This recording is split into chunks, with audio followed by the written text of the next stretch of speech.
And I think Joe is going to do some huge things. And I know there were a lot of other opportunities on the table. He alluded to them on Spotify, and I'm sure everybody wanted to be in business. But this might be the harder road. But I think that the Joe Budden Podcast Network is absolutely here to stay, and I am, eager to support them. I think hip hop will always be a voice for the people.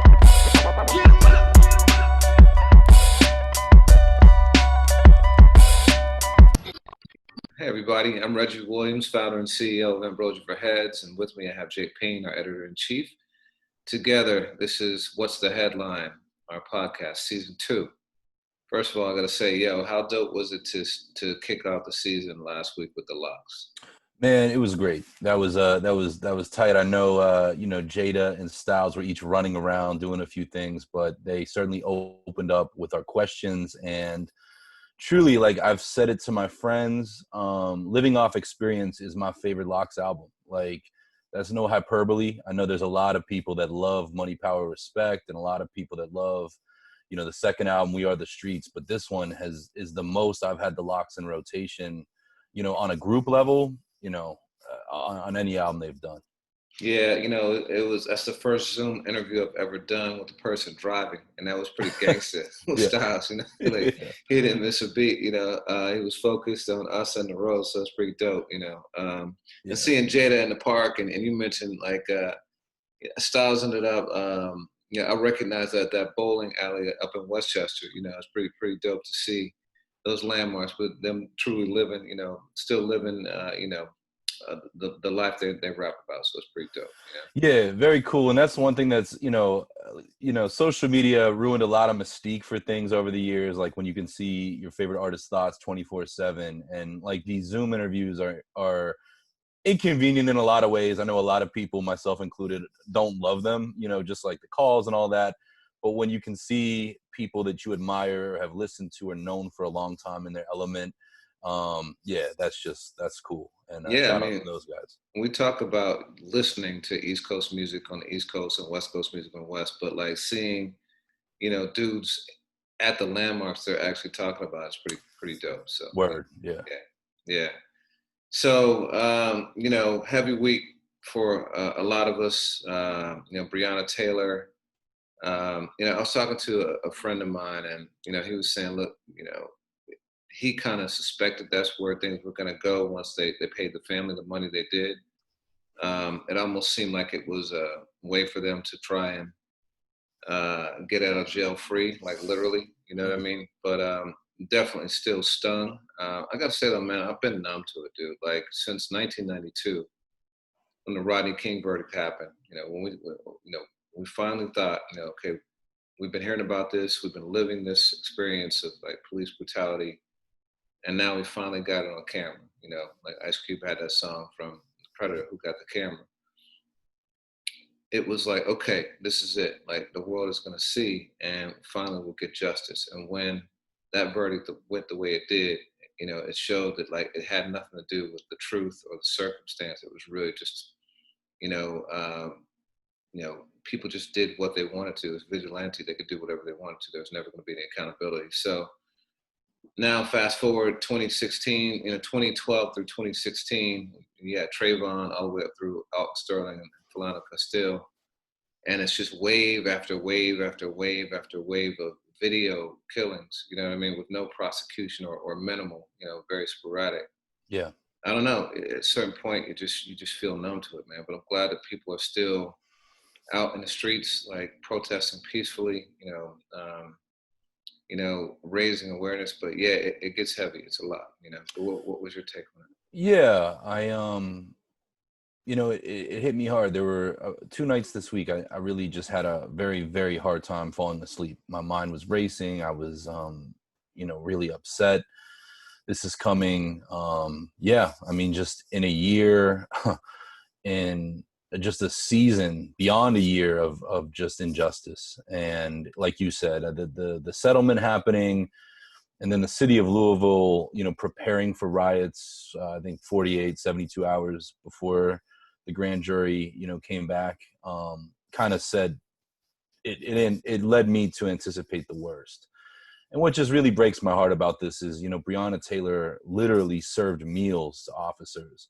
And, you know, I don't often get very political or very social. I'm not a big social media guy. I have this year more than ever, but, you know, I shared something that my friend Luke and a lot of artists I saw, you know, the neighbor's drywall got more justice than Breonna Taylor.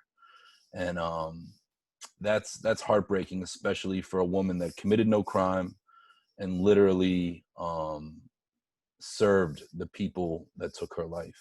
And this is a very, very jarring time. And I know the city of Louisville, I mean, you have some experience there. I do too. It's a place I've always said, like a city that I thought I could live someday. Man, you know, just knowing that there's institutional injustice like this is, So yeah, I've been watching the games, and the players, to their credit, you know, every time there's a post-game interview, yeah, I'm sure this is something that they brokered with you know, the different sports networks, but you know, they typically ask 3 questions afterwards, and every time I've watched, one of the 3 has been about social justice, which has been pretty amazing. You know, seeing Jamal Murray, you know, with Breonna Taylor, like drawn on his shoes, and him saying he's playing for a bigger purpose.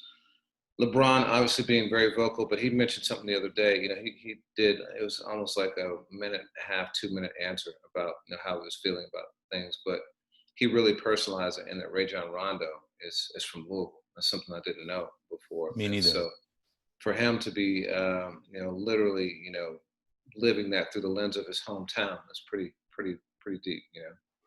And the Bucks with Milwaukee, like this is hitting home, like not even close to home. This is hitting home for a lot of these guys. So, you know.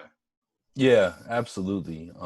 You know, it truly is a tragedy. And, you know, I don't know if you and I will end up talking about, you know, Tory Lanez, Meg Thee Stallion. You know, a lot of developments have happened in the kind of hiatus we've taken since season 1. But yeah, I mean, there's an overarching theme of 2020, and it's this call to action of protecting Black women. And so as that's happening, to watch a Black woman who's not here to see it, not met with any, you know, justice. I don't care what the settlement was for, $12 or 12 million. It's just not right, you know? Yeah. You know, you mentioned earlier that you're not a super political dude, or at least not publicly. You know, it was always hard for us when we were doing the site daily to figure out that balance. Like, how much did we cover stuff like this and Kaepernick and, you know, all the issues that we did touch on versus, you know, really just sticking to hip hop and entertainment and, you know, keeping it light because people do need an escape as well. And the balance we struck, it was case by case always, you know. I do think that we were very active and had a strong voice in things, which I'm very proud of. And I think it's necessary. And when you think about hip hop is so many things, you know. It started off as party music, quickly evolved into political, you know, music. And I think it's a myriad of all those things at this point. So I never thought it was off base for us to have a voice in it. You know, hip hop has been the politics of the streets for years. You know, Yeah. Chuck D called it CNN of the streets. You know, and it touches on everything. It's our form of expression of the world. It's how we, you know, the lens through which we see it.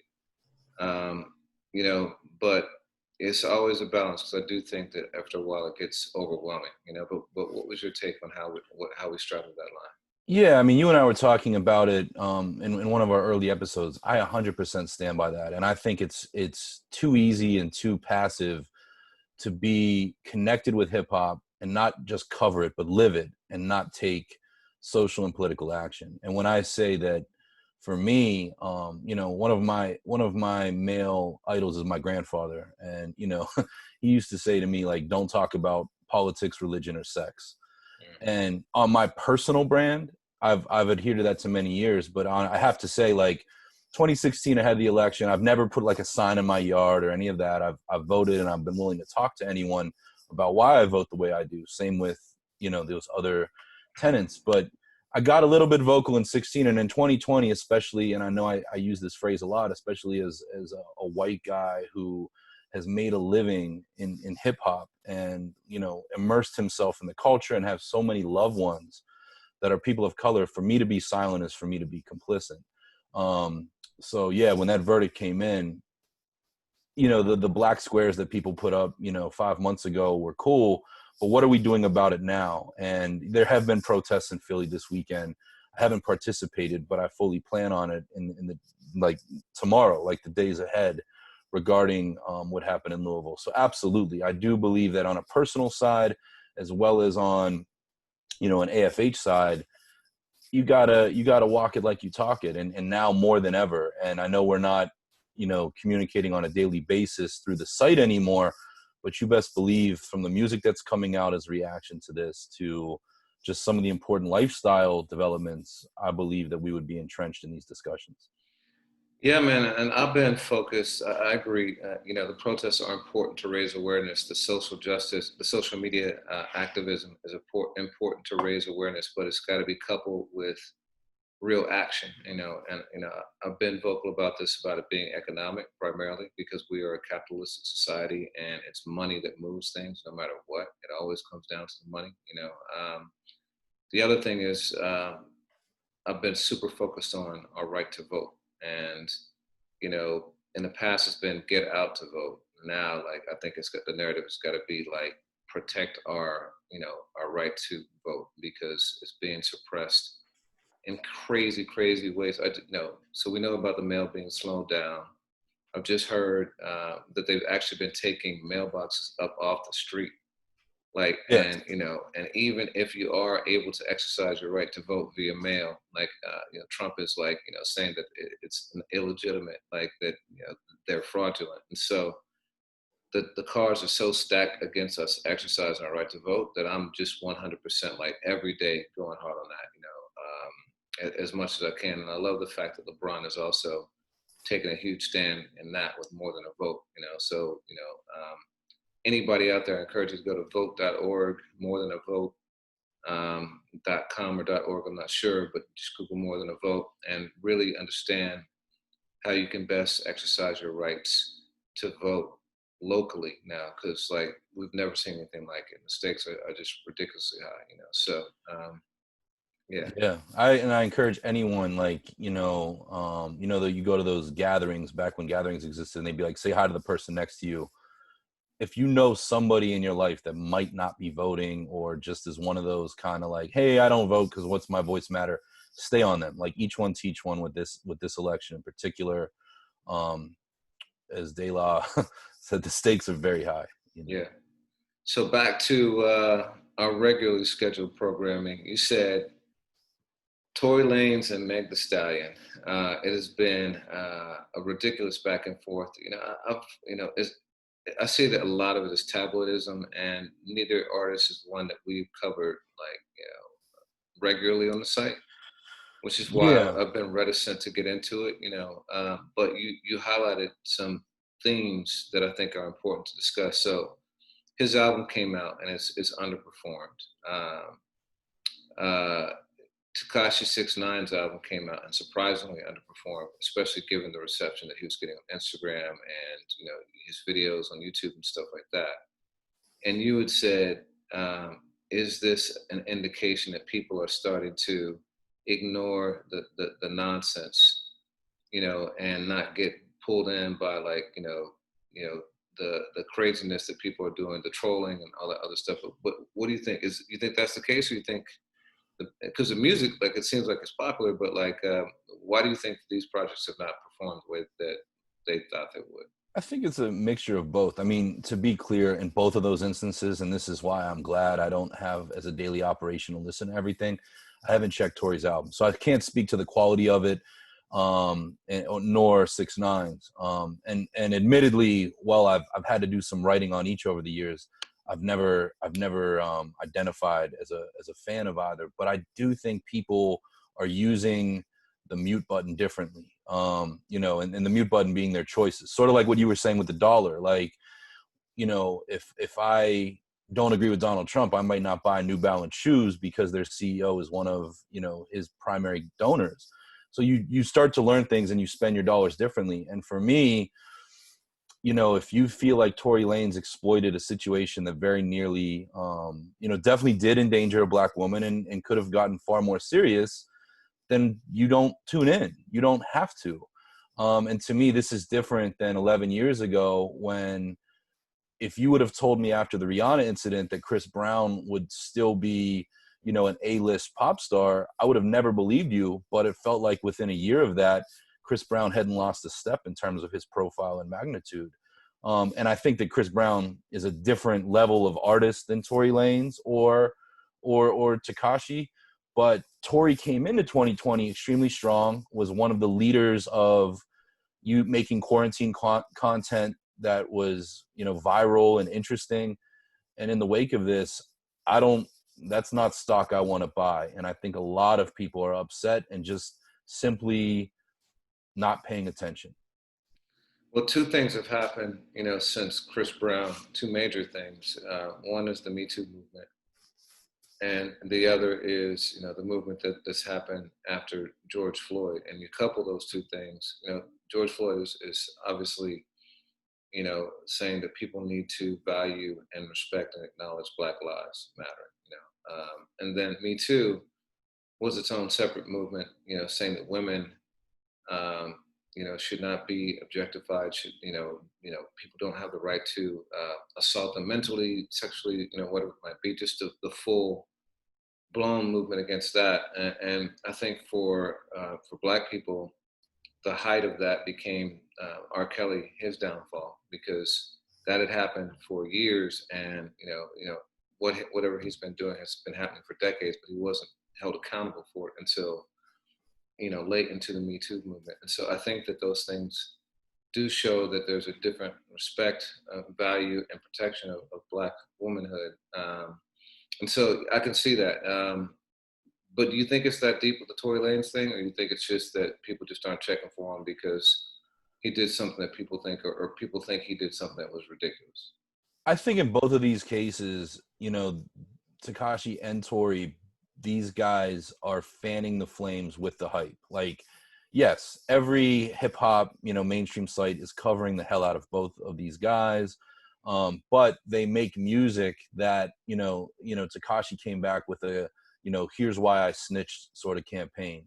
And from what I understand of Tory's release on Friday, it uses it as a platform to address the Meg thing, which I feel a lot of people have deemed, exploitational and opportunistic, and thus being like, nah, this ain't the one. If you would have put out an album that would have stand on its own merits, it might be a totally different story. Because certainly, in the case of Tory, he does have fans, and we did cover him on AFH, on his own merits a few times. Yeah, we covered him when he said something stupid to Royce the 5'9", but I believe the first time he hit the site was a Funk Flex freestyle, which showed that this guy was a really interesting multi and bigger than a beef with Drake, which was the first time I really remember kind of giving him credence. Yeah. But yeah, No, that's true. He can rap. The dude can rap. I mean, he has definitely been a master troll. Different than Tekashi, but definitely similar tactics. It also might be that just we're at a time where people just don't have room, in their lives for that kind of like nonsense.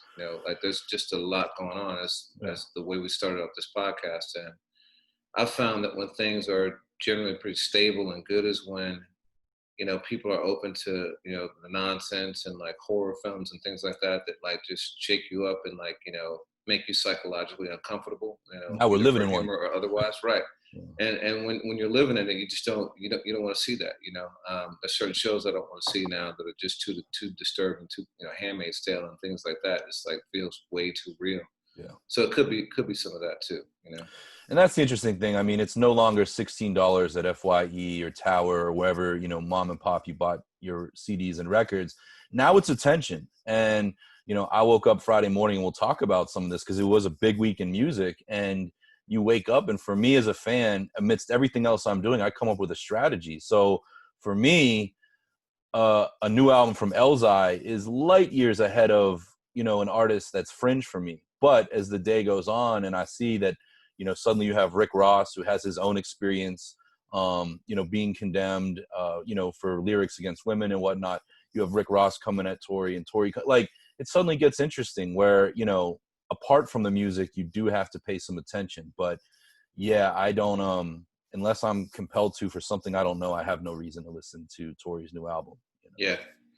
So we're talking about TV, and the Emmys were last week. Hmm. Eddie Murphy received his first ever Emmy for his return guest appearance on Saturday Night Live. You know, it's interesting because I think a lot of people, myself included, believe he kind of got snubbed without getting more awards for Dolomite. Mm. I thought that was one of maybe his best role ever. It combined his comedic Wow. genius, his acting chops. It was a phenomenal story.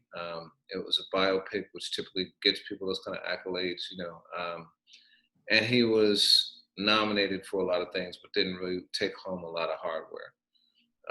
This to me seemed almost like, the honorary like Grammys that like Public Enemy was given, the honorary Oscars that Spike Lee was given. Well deserved, but an easy way to kind of celebrate his career. Especially given that he's going back to SNL and like revising all his classic characters and things like that. So it's good in that sense, but it also seemed to me to be a bit of a disservice and, like I said, a cop out, because he's gone on to do so many things that have so much more depth than the stuff he did on SNL. It's like they put him in a box and they're going to celebrate him when he's back in that box, but not allow him to show his diversity. But what were your thoughts about that? Yeah, the Emmys are TV, and SNL wouldn't be here if Eddie Murphy wasn't part of that cast in the early and mid 1980s, early 80s. And that's, I'm not the first person with that opinion. So you're absolutely right. It's like a retroactive flowers, even in addition to Dolomite and everything else. And I wish that, you've worked on so many award shows, and I wish that awards would keep it real. Like, I think that BET did a great job this year with the music, but I wish that, Emmys and the Grammys would really give it to who deserves it. And Eddie, we're part of a culture of reconsidering Eddie Murphy. And we know that, with Coming to America 2 or Coming Back to America, that, I think that for the next 5 years, we're going to watch Eddie Murphy go up some more levels, almost like he was destined to do, somewhere in the early 90s. But yeah, this isn't the award to give him. And I'm glad he has an Emmy, but I think even Eddie would agree, like, there's so many other things he's done with television that deserved it years ago, Yeah. I've had this idea. I've had it for a long time. I want to do it, but if anybody out there is looking to do an award show and has the capability and wants to jack it, feel free. But I've wanted to do something called the Retro Awards, where every year you look back, call it 15 or 20 years, but you pick, a specific time frame. You look back on that year and you go back and you revisit all the major awards across the board, from Grammys to Emmys to Oscars to whatever it might be. And you go back and you give the award to the thing that really that deserved it. The thing that was like critically acclaimed, that endured the test of time, and so example, 2013, you go back and you give Kendrick best rap album, you give him best album of the year, for 2017, for 2018, but things like that where you correct kind of the wrongs of, politics or popularity or whatever it might have been. That's a dope concept. And to do it across the board, especially with the kind of access that is available now to artists, where, hopefully you can drum up enough hype and also produce it well enough where Kendrick accepts it. You know what I mean? Yeah. Like, and do it that way. I always, I actually liked when The Source went back and redid some of their ratings. I think Rolling Stone may have done that even before The Source. But yeah, so many of these things are wrong, and to do it with grace and power and celebration, man, that would be a phenomenal idea. And yeah, that's part of the reason why, the Kanyes, the Drakes, people like that don't go to award shows anymore, because they don't believe in the validity of it. Even Kendrick stopped going, even when they win, I feel like, they don't believe in the validity of it, because there's some level of, you got to throw a win out every so often to keep those seats filled. And, Drake's Grammy speech at the beginning of 2019 was so dope, because he basically negated the whole, medium. Yeah. So Eddie got the win, for Dolomite, or so for SNL. when I think about Dolomite, part of what inspired me about it was the fact that I had no idea in watching those films back in the day, because I was back in the '90s. I was watching those films because they were quoted a lot in Snoop albums and like Dre albums and things like that. So you went back and checked them out. But I had no idea that the guy was putting that stuff out on his own, through his own, raising the capital to finance them through his own networks, and getting them in theaters. Like, I had no idea the grind that he had, and I found it to be deeply inspirational, especially given the grind that I've been on, that you've been on with me, like, and trying to make this thing happen. Yeah. And recently, Joe Budden has been in the news. So Joe, I worked with Joe for about a year or so, trying to get his podcast on TV, because it's interesting. I had seen him. I liked his music. I never really got into the love and hip hop stuff, but I saw him on a Hot 97 interview, and it was him. He went in to talk about something, and it ended up, it was Ebro Rosenberg, and one other person that they brought in. Marissa Mendez. Marissa, yeah, Marissa, right. And Marissa had been an intern there, like, with Budden, and left, and like it ended up being almost an interrogation where the three of them went at Budden for like 35, 40 minutes, something like that.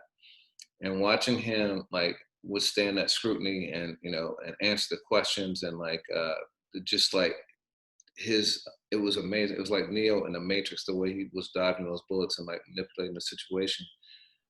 I thought he was a really special mind, and I really enjoyed that interview. I remember writing an article and posting it.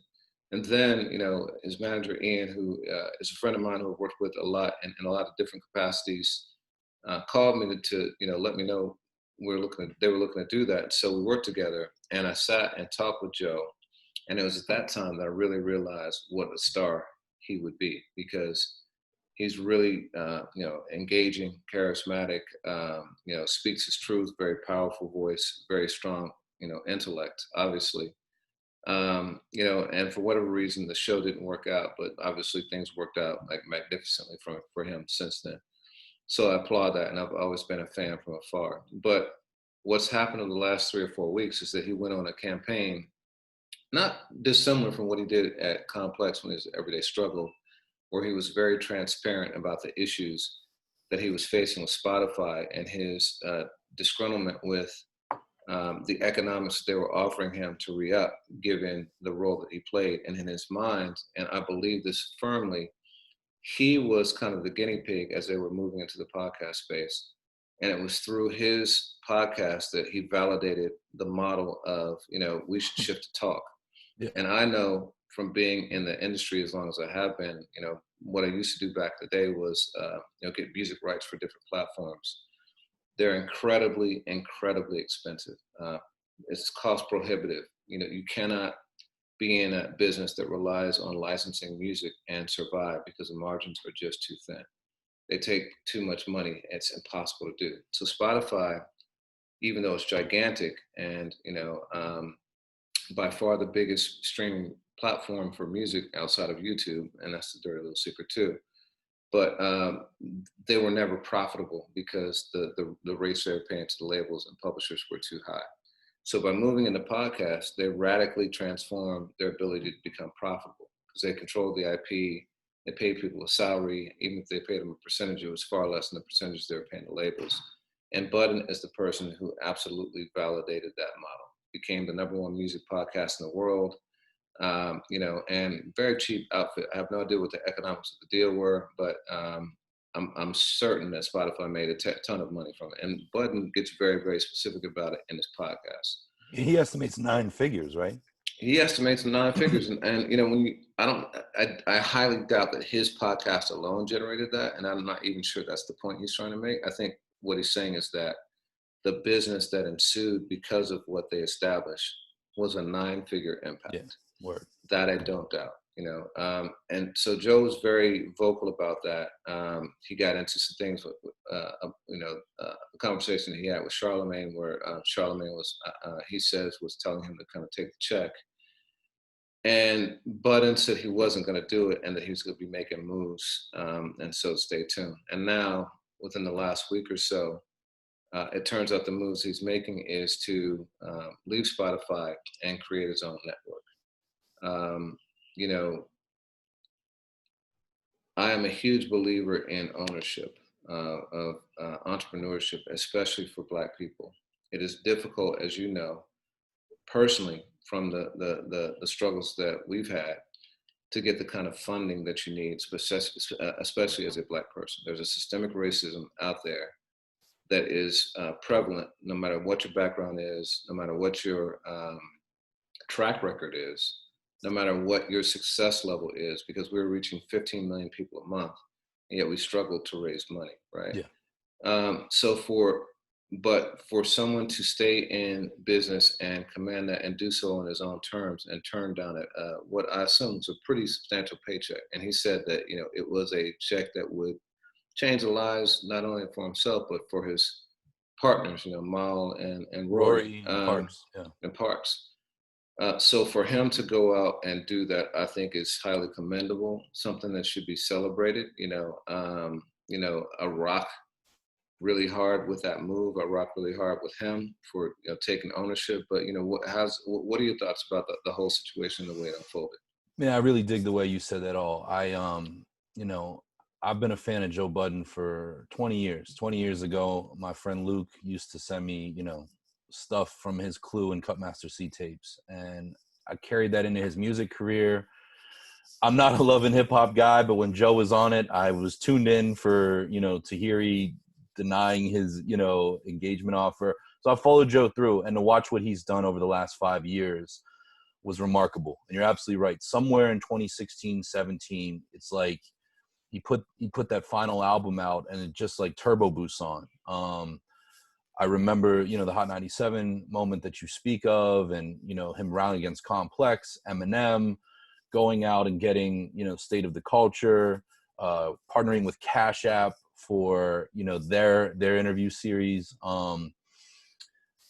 Joe just blows me away. And I love, like, to me, we've seen Will Smith and Queen Latifah and different people go to Hollywood. We've seen hip hop go to business. Andre Harrell started out in Jekyll and Hyde. You've seen all of these different moves, but Joe, took it to a whole new place, becoming the media man. And I don't agree with everything that he says, but I've become an avid listener of that podcast, not just for understanding the space anymore, but out of respect and pleasure and enjoyment. And to watch him do this and make the harder decision is super inspiring. And I really, it really resonated with me. A few things that he said in that move is, of just how, as a creator, which I feel in almost 20 years of journalism, I feel like a creator, how much time is not valued. He spoke about how Spotify needed them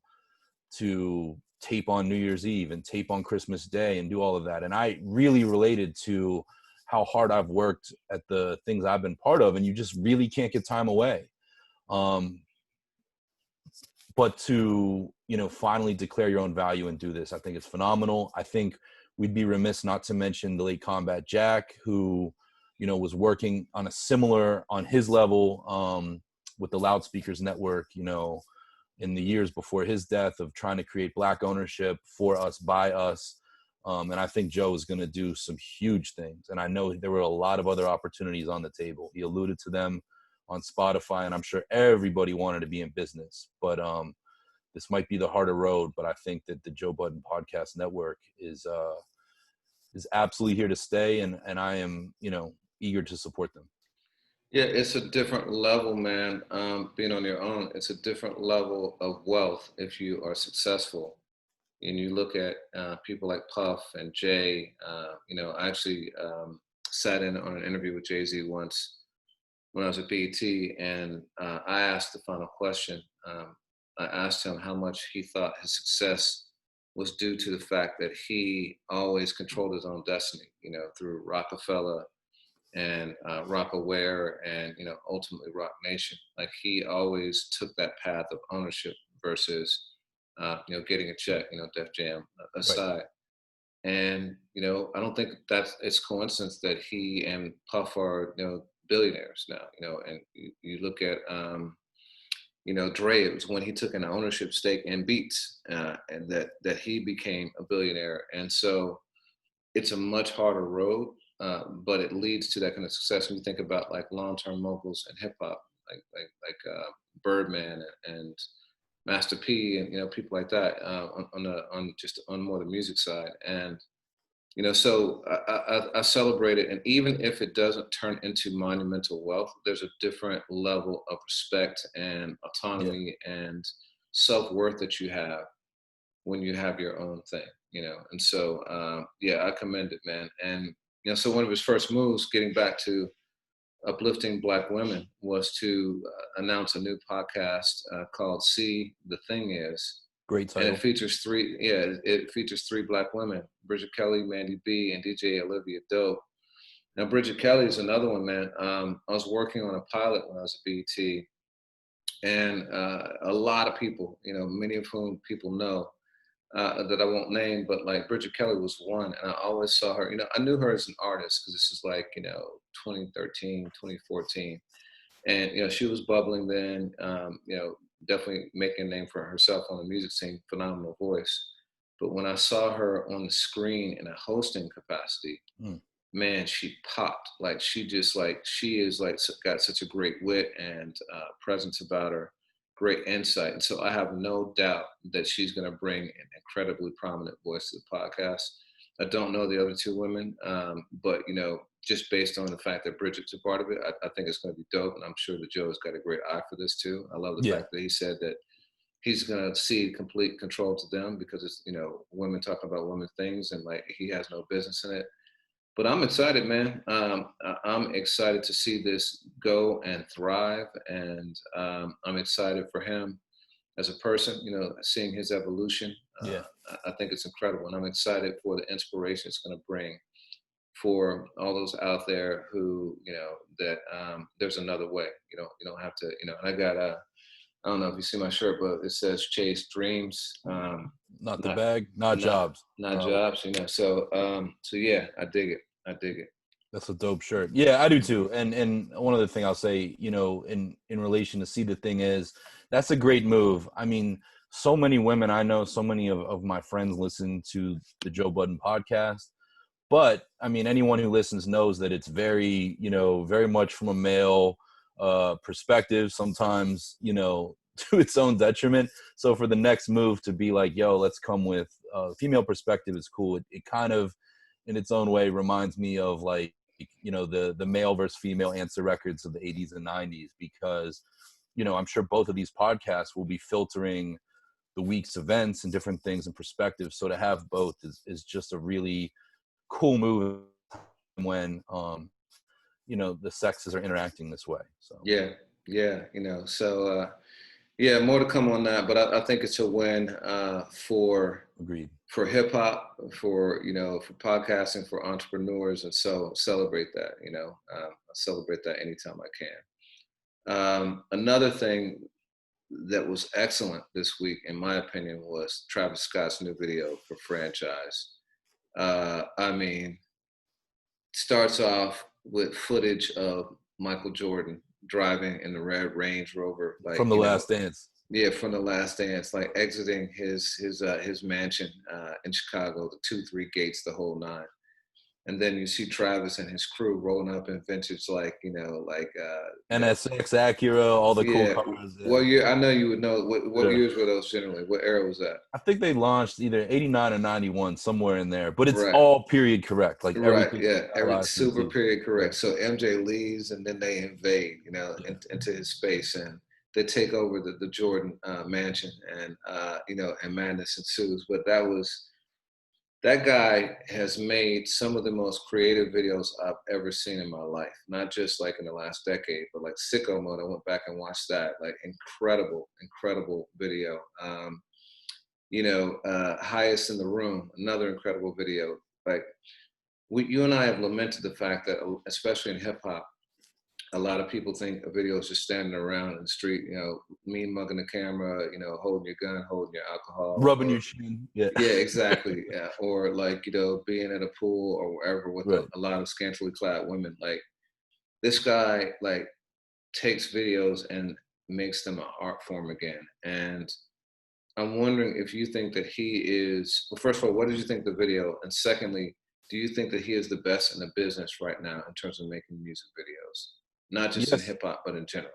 Yeah, yes, yes, and yes. I mean, I think that first of all, I love that you and I spent time on this podcast and a lot of texts just between us on how much we love The Last Dance. And one of my favorite things was that archival footage. Even that sequence of Jordan and I think Ahmad Rashad was riding shotgun going into the game in the range. Like that to me was like those moments captured, you know, the spirit of Jordan. So to have this concept, you know, spin off of that. I love all things 90s. I'm a huge, you know, car guy, as you know, and phenomenal video, makes me want to play the song 10 times more, and the song's dope on its own. So that said, yeah, I do. I think Travis Scott is on level with Beyonce. I think that, you know, in that 0.1%. And I certainly think from the hip hop space, no one's doing it better. And he's shown so many different styles of videos. He doesn't take himself too seriously, but he takes the production of the video seriously. And I truly believe that, you know, it seems like, and you and I dealt with this, you know, at AFH, is Travis Scott is one of the greatest artists of our time. And he's been a hard convert, I think, for a lot of meat and potatoes hip hop heads to understand his genius. And one of the ways you're going to do that is go to a show. And I remember you texting me like, oh my God, this concert is absolutely incredible.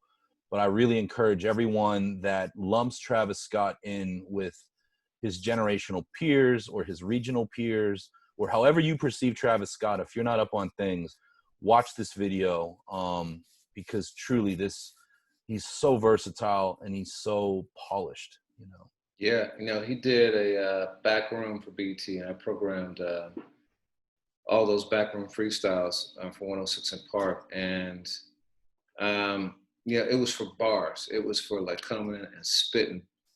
And he didn't like do that. You know, I can't remember what he did. And it was like one of the more disappointing ones for me. You know, I'm not even sure it aired. But then I saw him perform on 106, and he did uh, um, another level.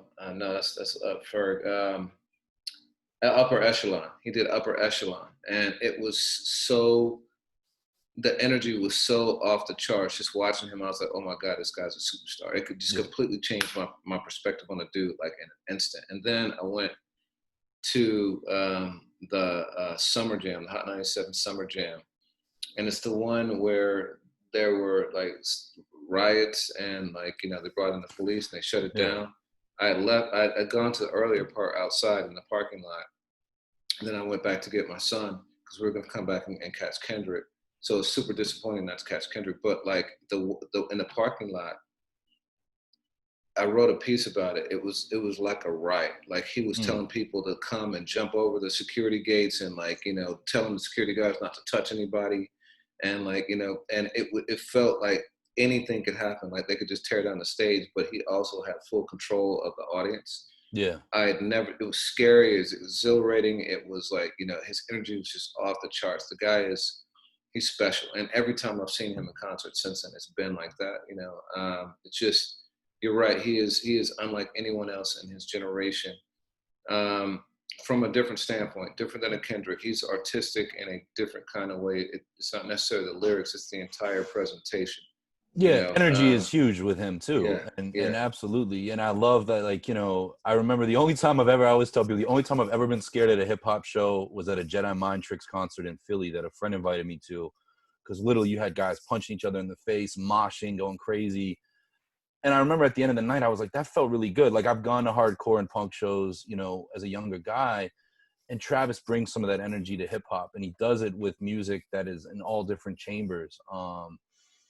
Yeah, I mean, Kendrick is very cerebral. and certainly there's a guttural feeling, but with Travis, it's this giant release. And it took me years, like, Pause. Damn. It took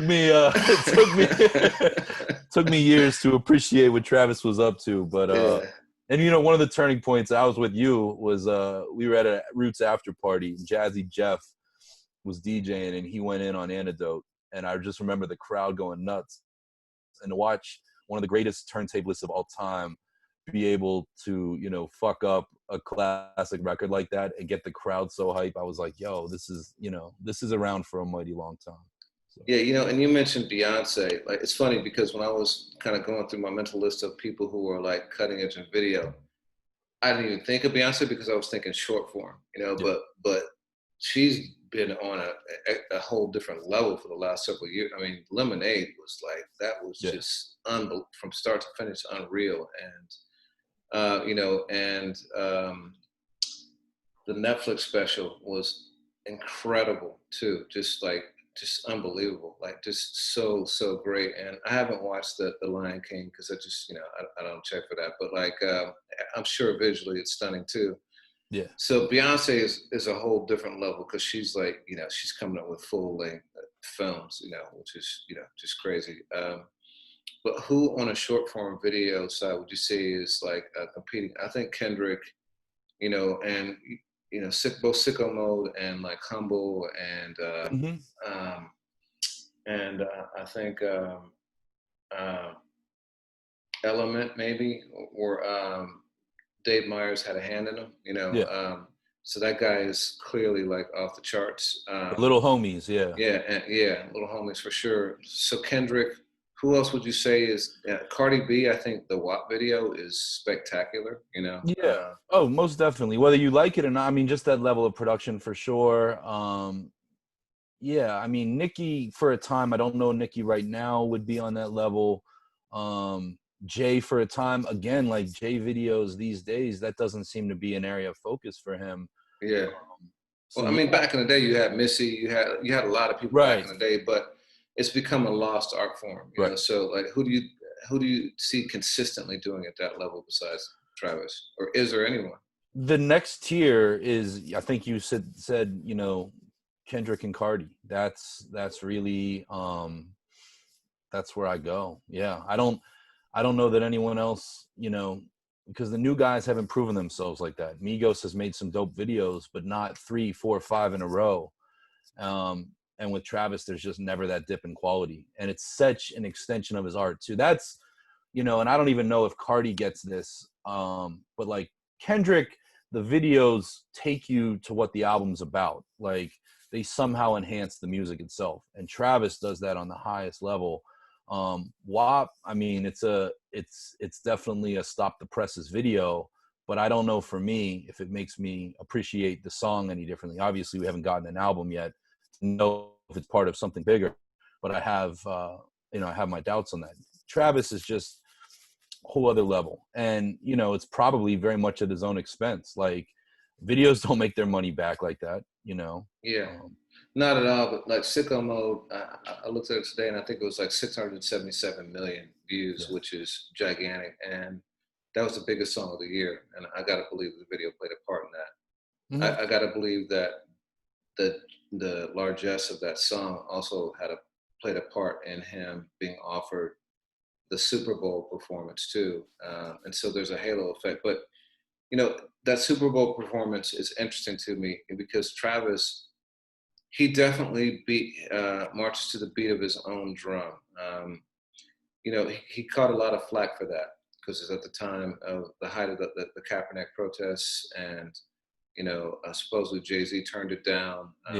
Big Boy and Travis ended up performing with Adam Levine. What's up? Maroon 5. Maroon 5, yeah. And the question for me though is, so he does all this super artistic stuff, right? But he does a Super Bowl thing, and he does this McDonald's thing now too, where he's got like a Travis Scott burger, and I think there's a Travis Scott Happy Meal with like, there's like a whole meal stuff like, You juxtapose, and he's in part of Fortnite too. So he's also in the biggest cultural things in a way that some would deem or see potentially as selling out. Yeah. But how do you reconcile those things? Do you think they're at odds? Do you think it's all part of the same package? Like, what's your thought on that? I don't think that Travis has played his integrity out to the extreme. Like, it's so weird, and times have changed where now we respect so much hip hop artists coming into business with high brands and getting the bag. And I've seen the only thing, like, I actually, I don't even know what the Travis Scott meal is. I learned about it through memes that were making fun of like fat young white hype beasts, like being like, yo, let me get the Trav meal. Like, Right. and so I saw a lot of folks that were just like, Travis, get your money. This isn't cultural appropriation at all. I don't know. For me, it's different than Hammer with KFC, It's You certain- said Hammer, KFC. What about Mary and Burger King? Oh, that's right too. I forgot. People forget. Yeah. Yeah. Yeah. Sorry, Mary. I mean, but yeah. I guess it's all in the execution. Yeah. The Fortnite thing was definitely on a different artistic level. So I saw that as being completely consistent with what he does. The McDonald's figurine, that's a little tough for me, And Oh, there's a figurine? yeah, with the Happy Meal. Oh, I didn't even know that. Oh man, I thought it was just a meal. You're going to get a Happy Meal after this, aren't you? Right? Oh, Yeah, the Happy Meal is that's a little, and the Super Bowl performance. I was like, like, why is he doing that? Especially that year. But he's doing his thing. So I got figurines. Okay, yeah, and Yeah. Travis has never struck me as somebody who chases the spotlight. If anything, I think knowing what his live show means, he took the Super Bowl for exposure. I'll be the first one to tell you, I didn't think the performance was that great that year unilaterally. Yeah. But yeah, he's never been like a, hey, look at me guy. He sort of does things on his own terms. And the Fortnite thing was genius in a way that I don't even think I understand because I'm not a gamer like that. Yeah, I mean, it was unbelievable. Like, yeah, and I saw it reach different levels, like different generations. Like, my 10-year-olds looking at it, people at work in their 40s and 50s were talking about it. Like, it was a cultural phenomenon, Yeah. at a time when people definitely needed it because everyone's still in lockdown mode. So, so we talked about Cardi as being a great video maker. Chris Rock earlier this week was on Jimmy Fallon's show, and Chris Rock said that Cardi B is one of the funniest people in the world. Like, and doubled and tripled down on it. He said that there's Dave Chappelle and then there's Cardi B. Like, and he said that he had actually tried to get her a network show before she started getting the music, like a comedy show. He thought that the music stuff was a pipe dream or a waste of her talents. Like, what do you think? I mean, this is Chris Rock. This is not like, Joe Schmo up the street. This is Chris Rock, one of the top 5 comedians in the world right now, saying that Cardi B is up there with the person he considers to be the GOAT. Like, how crazy is that? Man, that is crazy. And I can't speak, like having a great, experience, but Cardi's definitely made me laugh, like so many of her clips. And I think she jumps on live and does things that entertain, but she's quick on her feet. And I know people say, yeah, she's implemented writers for, her rapping and things like that. Ain't no way on Instagram you're going to be able to come up with somebody else's bit. So as we talk about Budden leveraging his music career and doing all these other things, yeah, Cardi could absolutely do that because she's also so raw and unfiltered, even with, the stuff that's going on with her and Offset right now. Like, it amazes me how transparent Cardi can be, even when messed up stuff's going on in her life. Yeah, it's really, I saw her. It's similar, I was never a Love and Hip Hop fan. Didn't watch that. I wasn't on IG like that following her, but it was a Breakfast Club interview where I saw her, and I sat and watched the whole hour. Because, you and I both do this. We do stuff that's homework. Like, I tried to listen to the Moneybagg Yo album. I got like a half a song in. It was I couldn't. I got to go back with a different headspace, but I will fight through it because I know that there's a cultural thing there. But with Cardi, I sat and I wanted to see what all the hype was about. And this is before, you know, the albums dropped. This was still just This is before Bodak Yellow, yeah. Yeah, but this is like literally just she's IG and Love and Hip Hop. That's it, you know. But I saw just how authentic she is, how entertaining she is, and the quickness. And you know, I've been a huge fan of hers, man. She sneaks in like really substantive shit, like on the low. Like she's incredible. So you know, that's an untapped side though. I hadn't seen it to that level, but I'm really curious to see like how that sparks off in the future. Yeah, absolutely. So on the music side, Hit Boy, you know, I think that this new Nas album is one of his best in quite a while. And Hit Boy produced that entire album. He executive produced Big Sean's album, which I think is really consistent, a nice return for him. I haven't listened to that more than once, and there wasn't anything that like jumped off of me that was like incredible, but good album, you know, solid. But you know, now the word is that he has produced an entire album with Benny the Butcher, and that has got me excited. So you know, given that he's worked with those three artists and is either doing entire albums or overseeing the entire project, would you say that he's had the best year as a hip hop producer this year of anyone? I think it would be early to call without Benny, and I don't want to give guys, you know, stamps of approval just because things are in existence. If that were the case, I have a DJ Premier produced Nas album to sell you from 2005.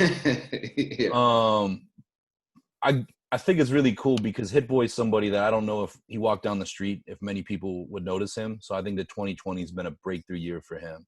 And you and I talked about it. I mean, the Nas album has a lot of versatility on it. And Hit Boy met Nas in the middle and gave him a lot of different looks that sounds like it could have 3 or 4 different producers on it, but it's just one. So hugely versatile.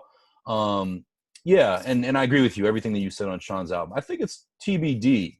So far in 2020, I mean, if you just want to talk about being prolific, I think this is a really important year for Alchemist. I know some folks have been a little bit tepid on the Freddie Gibbs project and the Conway Lulu project.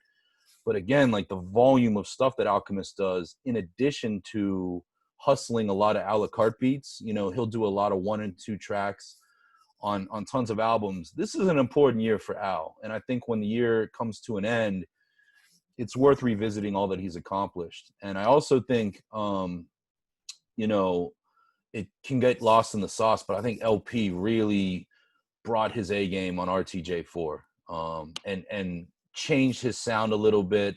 Yeah, so I mean, those couple guys are huge. And you know, Hit Boy's dope, but like, you know, there's guys like Muggs and Derringer and that just produce so many projects of different types of artists. I'm not ready to just give him that title based on 2 albums, one which isn't out yet, and an EP for you know, an executive production credit for Sean. Yeah, you know, I was gonna say Derringer would be high up there for me, just because the output is so voluminous, like, and it's consistently great. You know, Alchemist is one who I think is perpetually slept on. Like, you know, you never hear his name in those co-producer discussions, but I think he's one of the best for sure, you know, across the board. Yeah, you know, I hear you on that. I do think that it's been an incredible return year for Hit Boy, because he had his time in like the early 20 teens, you know, 13, 14 or so, where he was like up there with, you know, with the top producers at the time. And he's had a resurgence, like with DJ Mustard and people like that. And he's had a resurgence, which I think is pretty dope. Mike Will and all those guys. Yeah. Yeah. And one other thing on production too. I mean, I'm sure I seem like a stan based on some of the things that I've said on this program, but Royce, I mean, in 2020, you know, Royce's production, you know, just amazed me, and it went beyond his own album. He did some joints for M.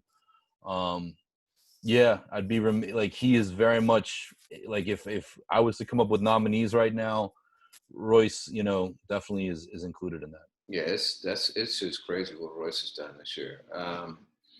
So new music, Action Bronson drops an album. Did you get a Yeah. chance to hear that? I did twice. Yeah. Only For Dolphins. Yeah, it's short, 30, 36, 37 minutes, something like that. Mm-hmm. Dude, I thought it was phenomenal. Like I really loved it. Like it's a vibe. It's mellow. He's got a lot of saxophone in it and stuff like that. But I thought it was really, really cool. Great listen. But your interesting comment makes me think you think differently. Yeah, I've been a ground floor fan of Bronson since like J Love mixtapes. He's made some phenomenal work, including recently. Again, we talk Al. They had I think I'm getting the title wrong, but like Lamb Fried Rice last year, and I really like the White Bronco album. This one, to me, there's a lot to like about it. After 2 listens, I don't know that anything really really sticks to me. Latin Grammys, which you put on our playlist, is my favorite song on the album, and that was produced by Tommy Moss, who did the Dr. Lecter album, which was Bronson's like 2011 real breakthrough. And this one, I will say, like, if you're a beat head, this production lineup is insane. You got Muggs, Derringer, Alk, Budgie, Harry Fraud, Ant-Man Wonder. Like, there's a lot to love about that. But to me, it was just a little bit all over the place. A little bit too much of like, let me make a bunch of 90s film references. And Bronson has shown in some spots that he's capable of depth and really honing an album. And this one was a little bit just like smoked out to me. Interesting. All right. Well, I dropped a couple more songs on the playlist. I did Capoeira and Shredder. Shredder's only 2 minutes, but real soulful. Like it was very soulful to me, which is why it gravitated toward me. But yeah, I'll be curious to see how this one opens up for you in time. If it does. But I enjoyed it. It's actually one of my favorite albums to drop this year. Oh wow, that's okay. Yeah. And shout out to Bronson. He dropped 110 pounds, man. That's crazy, and still going. It was just 80 like 3-4 weeks ago. So like he's going hard. That's good. Yeah, man. He'll be arm wrestling you one of these days. Yeah. So Elzhi also dropped an album. What were your thoughts on that one? 7 Times Down, 8 Times Up is the title of the album. It's totally produced by J.R. Swifts, who heads may know from stuff with some of the Griselda guys. I really like the album. I mean, I didn't, Elzhi put out the single like a month ago while we were on hiatus. I really enjoyed it. My favorite joint on the album is Light One, Right One, which is just one of those classic, stream of consciousness in the moment. Like, what does El do? It's great rap about rap. This isn't his deepest project, not his most personal, but I really enjoy it. And of all the music that dropped this week, this has been the one I've been playing the most. Well, true to form, we completely disagree on the music tip. Like, okay. Yeah, man. I was actually really disappointed with this one. Really? I loved Lead Poison. Yeah. I love that. 216 was like in heavy rotation for me for a year and change, and I put it on a playlist, one of my favorite playlists too. So like I hear that song a lot. Like I love Elzhi just in general. Like as an MC, I do like the lyrics. He's always got something interesting and substantive to say, but the beats weren't speaking to me, and also the mixes I thought made it hard to like hear him a lot of times. Like there wasn't anything that jumped out at me or anything that I wanted to go back to or even put on the playlist. So, but I will go back to that, based on your opinion of it and see if it opens up for me. But yeah, it didn't speak to me, and I was surprised, and maybe because I had like high expectations too. I need to go back and listen to it with a fresh set of ears, but yeah. It didn't connect for me. I mean, and that happens with El. Jericho Jackson was another dope project. Him and Crisis. I mean, that was crazy to me. Yeah. It was, and it was in conversation, and then all of a sudden it wasn't. And Elzhi deserves so much more. He's one of those guys, not unlike a Posdnuos or a Dave. So many of El's finest moments are with the Slum Village. A lot of it, post Dilla Slum Village, but El continues, for those in the know, to circle around, the A-list class of MCs throughout the era. And I encourage you to listen again. I admit, when you say the mix, this album I listened to computer speakers. It wasn't let me sit in the chair with good headphones, a good sound system. So you might have heard some things that I didn't as well. Yeah. Another one that I think we agree on, which dropped a week ago, out of nowhere too, right? It's funny because a friend of mine had a song on IG, and it was banging. She just played the Snoop clip, and I was like, "Yo, what is this new Snoop?" Like, and it turned out it was Snoop, Problem, and I forget who the third person was, but I was like, Jack "Oh, Harlow, right? Jack Harlow, right?" No, a different song. Okay. Yeah. I was like, "Huh, like that is." That's dope. And I saw it was Problems. And then I said, huh, he just dropped an album. And so I went and checked it out. It's Coffee and Kush. I sent you the song of the day from it. I Nothing. was definitely being like, as a sneak send, you know, Yeah. I wanted you, You hit and me it was, early Saturday morning with it. I yeah, knew that it was hit you nudge. early Saturday morning. Like, hey, check this out. Yeah. It was Nothing. It was Problem, Jack Harlow, and J Rock. Oh, word, J And Rock. Yeah. J Rock just murdered his Murder. verse. Like J Rock is on a tear this year. He's just destroying guest verses. Like, Yeah. you know, the Anderson .Paak lockdown. But I listened to that and I was like, let me check out this album. And the whole album is only 32 minutes. Mm-hmm. Again, like really digestible, but incredible. Freddie Gibbs and Snoop Dogg. This Don't Be Mad at Me. It's Freddie Gibbs, the third person on it. Production is amazing, and he's just talking about so much stuff. You know, he's really just that dude is slept on. I know you got thoughts on that part, but like, yeah, break that down. You know, talk about some of the things you were mentioning in the documentary. No, I mean, Problem with like emerging. I remember it was like Malice in Wonderland. Like around 2009, 2010, I started hearing a lot about Problem, and around the same time, like J Rock was out, but you really started hearing more about like Kendrick and Q. And all of a sudden, I feel like the TDE movement eclipsed what was going on with Problem and Bad Luck, who was his label mate for all those years. And he stayed consistent. He's put a lot of music out. My favorite being what he did with Quick, the Rosecrans project, which AFH was, you know, heavy on when it dropped. But to me, it's funny. Like even the title, like Coffee and Kush Volume 2, like it sounds like a mixtape. It sounds like it could be something you experience on Dat Piff. And yet this is one of the best projects I've heard this year, especially out of the West Coast, in what to me feels like a very East Coast heavy year. And yeah, you put me onto it. It's coming through Rostrum, which is the label that, you know, introduced the folks to Wiz Khalifa and Mac Miller from my hometown of Pittsburgh. And yeah, I mean, Nothing, the joint you showed me. And then he goes right into a song, Nothing But Love, which is just funky. And it ends really well. Just really, really, really an enjoyable listen. And it was so good that actually last weekend when you said me, I was like, yo, I've been sleeping on Problem. Let me go back and check Volume 1. Let me listen to all of these projects that I might have missed that he's put out. And you're absolutely right. Like this guy deserves his props. Yeah, and he's got a song, a storytelling song. I think it might be Life Lessons, where he talks about the cycles of like, you know, not having a father and like what that can lead to. And yeah, the dude's deep, man. I love him. Like, I think he's just like, I think he's such an underrated West Coast talent. But yeah, you know, so another guy we both love from the West is Reason. And it looks like it seems like he might be gearing up for a new album because he's dropped 2 songs in the last like 2 weeks. The Soul Part 2, which, you know, the Soul, the original, that was my song for an entire year. Like, I mean, like, just like made me into a Reason stan. I went checked out the mixtape, like, super excited about doing the interview that we did with him.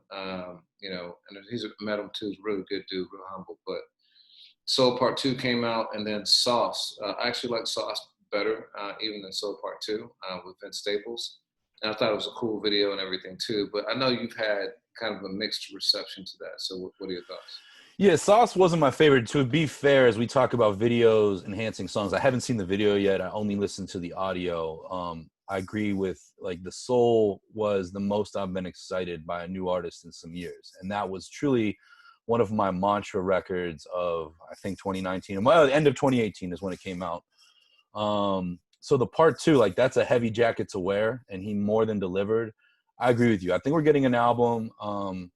You know, one of my good friends, Michelle, is doing some work on it. And I feel like Reason, it's funny because, you know, TDE had this like first look partnership with Interscope. So, you know, in the early years, we got Kendrick, and then it felt like they were figuring out what to do. Q came out, and then J Rock, they're like, what are we going to do? What are we going to do? Isaiah Rashad.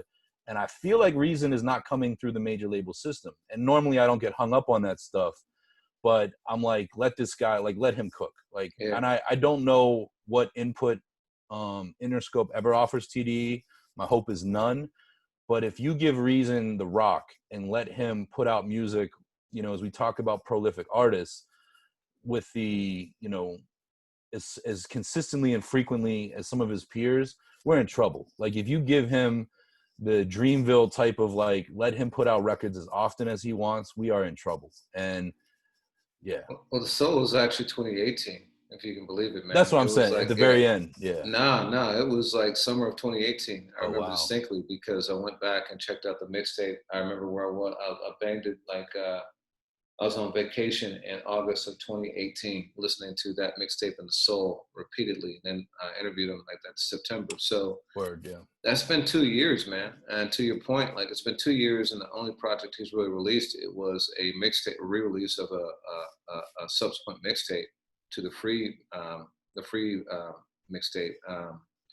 And so, yeah, his output has been pretty limited. You know, he's had a couple of one-offs. He's had the joints with, you know, with Dreamville. You know, Came in on those Dreamer sessions. to the point where he mentions, like, you know, people, you know, talking about him being on Dreamville, not on TDE. So yeah, he needs to run, man. I want to see him run, like, you know, get his. So. And I mean, I'm as excited about Reason as I am, you know, maybe with the exception of Kendrick, anybody on TDE. Like, yeah. I just, I've been waiting for this album, and I really think he can brand himself uniquely and differently. And yeah, the Soul Part 2 has been in heavy rotation, and I will check out that video. Yeah, I said that I went to the J-Rock show, and I met Reason there, and, you know, I was telling Top that, like, I was as excited about Reason as I have been anyone since Kendrick. You know, like, yeah, I think he's special. So, yeah, I mean, that's all I had. You know, some other stuff on here that I haven't gotten to, but if you want to shout it out, like, definitely feel free. Yeah, I mean, I just encourage anyone, you know, check out the new album from Rex. You know, we were on hiatus when it dropped, but you know, Rex out of Lawrence, Massachusetts, that's been, you know, and Knox had a scorcher on the Lox album. He also gave Rex some heat. So as we talk about production, that you know, kind of on the singing R&B tip, Salt has put out their second album this year. I say they, I believe it's a couple people in the group. But definitely been listening to that. And then again, from my hometown of Pittsburgh, I want to give it up to the Grown Folks. They put out a new joint with Jazzy Jeff on it, and it's just called Grown Folks. And these are two really talented MC and producer, Masai Turner and Akila Soon. And that's been a heavy rotation for me. And yeah, they have a project on the way that I think will excite a lot of the heads. That's dope. You know, I just downloaded Rex. You know, again, if you check out our playlists on Spotify, it's just Ambrosia for Heads, you'll find a lot of this new music. So that's dope, man. Well, yo, it's great to be back in action, man. After a hiatus. Kicked it off with the Lox. Sounds like we got some cool guests lined up for the upcoming weeks, and so yeah, Big stay facts. tuned. Well, let me as you dip, man. What's your song of the week, man? Oh man, song of the week. Wow. You know what? I'm gonna go and I'm gonna say the song I sent you yesterday, which is Capoeira with Action Bronson on Only for Dolphins. Okay. I think that one is dope. Real strong opener. You know, yeah, Bronson got me back with this one, man. So yeah, that's mine. How about you? You know, I just glossed over it, but you know, Conway the Machine's From a King to a God is my favorite Conway album to date. And I just, as Benny and Gunn have come with really meaningful projects over the last 3 years, this is a Conway standout moment. So from that one, there's a joint, Juvenile Hell, which has Lloyd Banks on it, who sounds great alongside Conway. Havoc from Mobb Deep, who's been a past guest of our show, and Flea Lord, who's, you know, Conway's man, big supporter of AFH, and just put out an album with Pete Rock. So I encourage anyone to check out that joint. Just makes you want to put Timberlands before the weather calls for it. Word. That's dope. All right, man. Yo, always a pleasure. Likewise, man. Until we meet again. All right. Later. All right, peace.